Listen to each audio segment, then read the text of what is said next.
திருச்சி மத்திய சிறையிலிருந்து சிறைக்காவலர் கார்த்திகேயன் பேசுகின்றேன். என்னுடைய கேள்வி, வானத்தை பார்ப்பதற்கும் இருளை பார்ப்பதற்கும் ஐயாவின் புகைப்படத்தை பார்ப்பதற்கும் ஒரு விதமான ஈர்ப்பு ஏற்படுகிறது. அது எதனால்? எங்க உயிர் சக்தி ரொம்ப தீவிரமா நடக்குதோ அது கூட எப்பவுமே ஈர்ப்பு தான். அது ஒரு தனி மனிதனா இருக்கலாம், இல்ல ஆகாயமா இருக்கலாம், இல்ல ஒரு ஆறா இருக்கலாம், ஒரு மலையா இருக்கலாம். எங்க உயிர் சக்தின்றது ரொம்ப தீவிரமா நடக்குதோ அது கூட இருக்கணும்ன்றது உயிருக்கு தானாவே ஒரு ரொம்ப ஆழமான ஒரு ஆர்வம் இருக்குது. இது நீங்க மனத்துல உருவாக்க தேவையில்லை, இது உங்களுக்கு யாரும் சொல்லிக் கொடுக்க தேவையில்லை.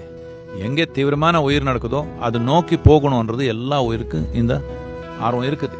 இந்த ஆர்வம் ஒருத்தருக்குள்ளே ஒரு விதமா வெளிப்படுத்தலாம், ஆனா எல்லா உயிருக்கும் இந்த ஆர்வம் இருக்குது. இதுக்கு தான் கலாச்சாரத்துல இந்த ஆர்வம் மனிதனுக்குள்ளே இருக்கிற இயற்கையா இருக்கிற இந்த ஆர்வத்துக்கு ஒரு முறைப்படியான வழி சொல்லிக் கொடுக்கணும்ன்றது ரொம்ப தேவையானது. ஒண்ணு, அந்த தீவிரமான உயிர் தேடி போறது ஒரு ஆர்வம்.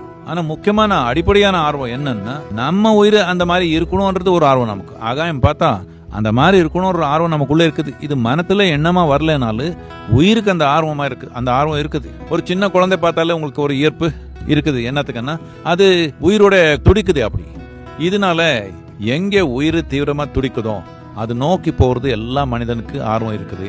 ஆனா நடுவில் சிக்கிக்கிறாங்க. சிக்கிக்காம யாரு போறாங்களோ அவர் வெற்றிகரமா வாழ்வாங்க.